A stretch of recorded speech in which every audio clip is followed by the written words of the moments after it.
कैसे हैं आप सब। Welcome to the part 2 class 10th chapter 8 introduction to the trigonometry. इस क्लास में हम देखेंगे कि trigonometry ratio 45 degree, 30 degree, 60 degree, 90 and 0 degree.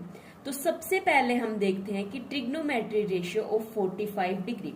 इसका मतलब है जैसे ट्रिग्नोमेट्री रेशियो हमारे पास कौन कौन से होते हैं, sine theta, cos theta, tan theta. हमने लास्ट क्लास में देखे थे ना कि हमारे पास 6 ट्रिग्नोमेट्री रेशियो होते हैं, cot theta, secant theta and cosecant theta. ये हमारे पास 6 ट्रिग्नोमेट्री रेशियो होते हैं। ट्रिग्नोमेट्री रेशियो 45 का मतलब है साइन 45, कोस 45, कोसिकेंट 45, इन सब की 45 डिग्री एंगल पे हमारे पास वैल्यू कितनी होगी।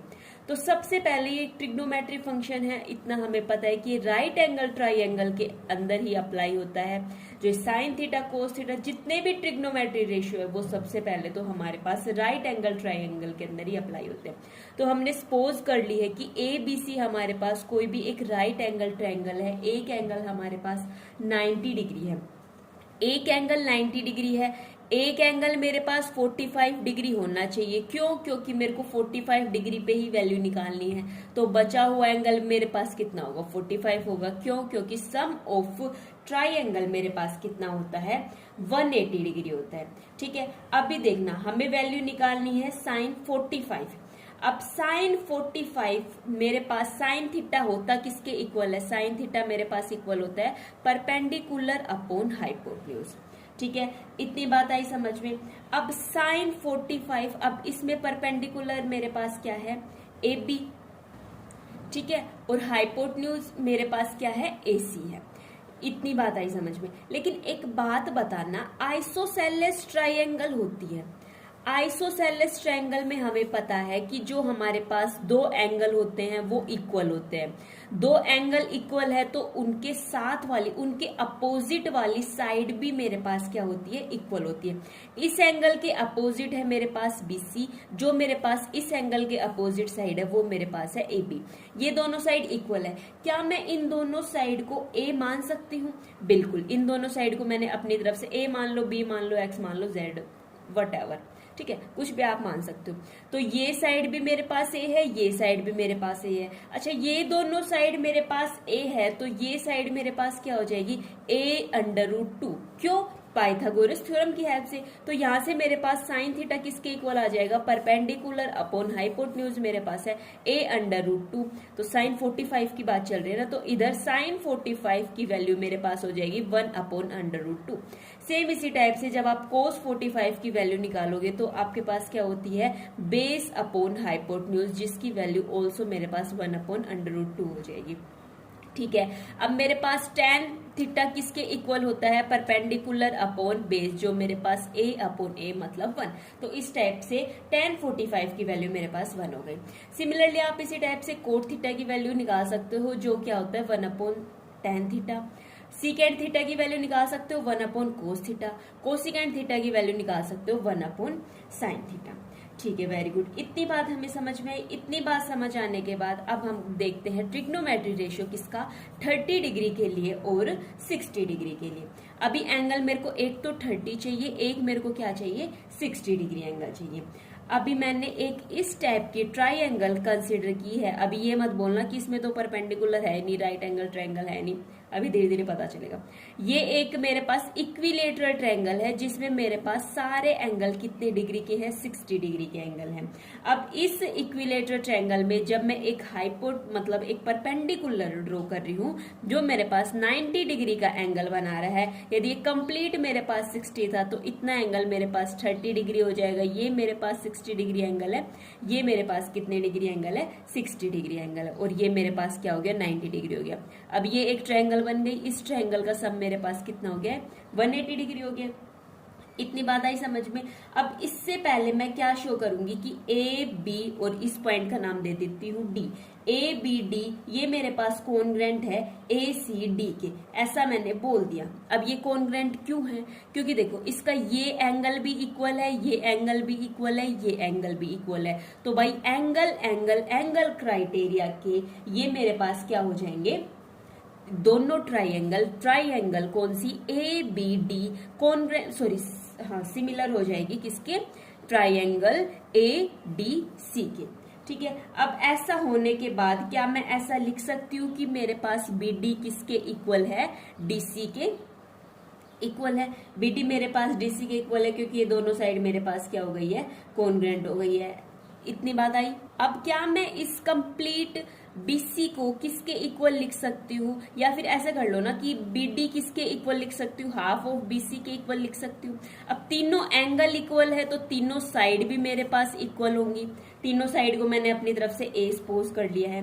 Very good. अब देखना BD की वैल्यू क्या मैं यहाँ से A/2 कर दूं, A/2 कर दी ना, आई ना समझ में। अब AD की वैल्यू निकालनी है, इतनी वैल्यू मेरे पास हो गई है A/2।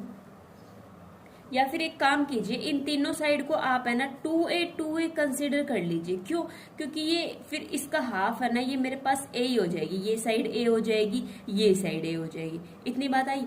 अब देखना AD की वैल्यू मैं फाइंड करूं बाय पाइथागोरस थ्योरम, तो 2A² माइनस A², तो क्या ये मेरे पास 3A² हो जाएगी, AD² की वैल्यू, और AD की वैल्यू A√3 हो जाएगी। इतनी बात आई समझ। अब साइन 30 डिग्री की वैल्यू निकालनी है, जो मेरे पास किसके इक्वल हो जाएगी, परपेंडिकुलर अपॉन हाइपोटेन्यूज के इक्वल हो जाएगी। यहाँ एक कंफ्यूजन होती है बच्चों को कि परपेंडिकुलर तो हमें ये दिख रहा है, लेकिन ये बात ध्यान रखिए आप कि अभी एंगल आप ये ले रहे हैं तो इसके अकॉर्डिंग बेस आपका ये होगा। ठीक है, तो बेस आपका ये होगा, तो परपेंडिकुलर इस केस में आपका ये होता है। तो साइन 30 की वैल्यू परपेंडिकुलर अपॉन हाइपोटेन्यूज ही मैंने की है, तो ये किसके इक्वल हो जाएगा, A/2A, जिसकी वैल्यू मेरे पास आ जाएगी 1/2।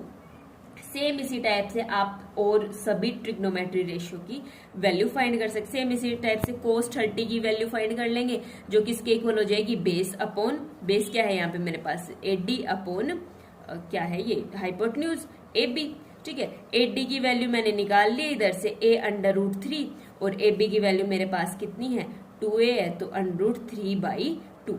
ये मेरे पास किसकी वैल्यू आ गई है, cos 30 की वैल्यू आ गई है। सिमिलरली आप इसी टाइप से sin 60 की वैल्यू भी फाइंड कर सकते हैं। अभी देखना, जब sin 60 की वैल्यू मैं फाइंड करूंगी तो इस केस में मेरे पास ये ट्राइंगल थी ना, यहाँ 30 डिग्री बन रहा था, यहाँ 60 डिग्री था, ये मेरे पास 90 डिग्री था। अब जब मैं ये 60 डिग्री एंगल पे फाइंड करी तो इस केस में परपेंडिकुलर मेरा ये हो जाएगा, तो परपेंडिकुलर अपॉन हाइपोटेन्यूज, परपेंडिकुलर की वैल्यू थी A√3 अपॉन हाइपोटेन्यूज, हाइपोटेन्यूज की वैल्यू कितनी थी, 2A, तो यहाँ से मेरे पास साइन 60 की वैल्यू आ जाएगी √3/2। सिमिलरली जब आप cos 60 की वैल्यू फाइंड करेंगे तो 1/2 आ जाएगी। ठीक है, सेम इसी टाइप से जब tan 60 की वैल्यू फाइंड करेंगे तो 1/√3 आ जाएगी, सॉरी √3 आ जाएगी। चलो देख ही लेते हैं एक बार क्या होगा। tan 60 की वैल्यू किसके इक्वल होती है, क्या ट्रिक थी हमारे पास,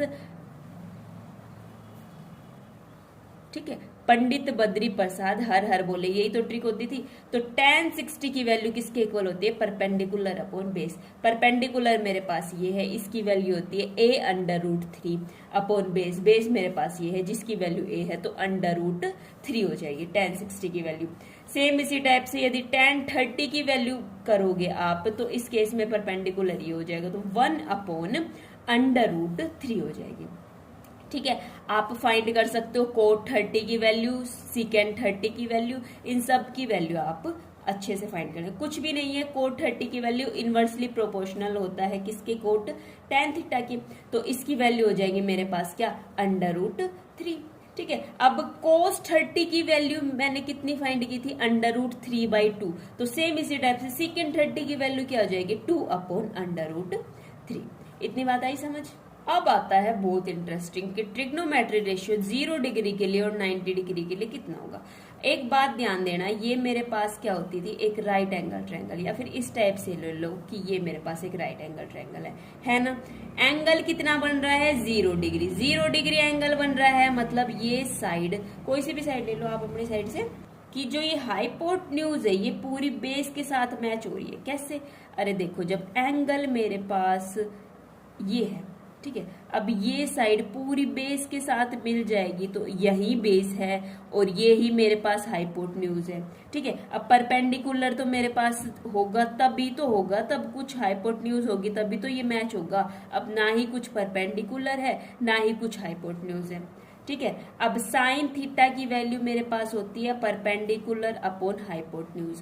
परपेंडिकुलर कुछ है नहीं तो यहाँ पे इसकी वैल्यू मेरे पास क्या आ जाएगी, 0 आ जाएगी। सेम इसी टाइप से कोस 0 की वैल्यू, कोस जीरो किसके इक्वल होता है, बेस अपॉन हाइपोटेन्यूज।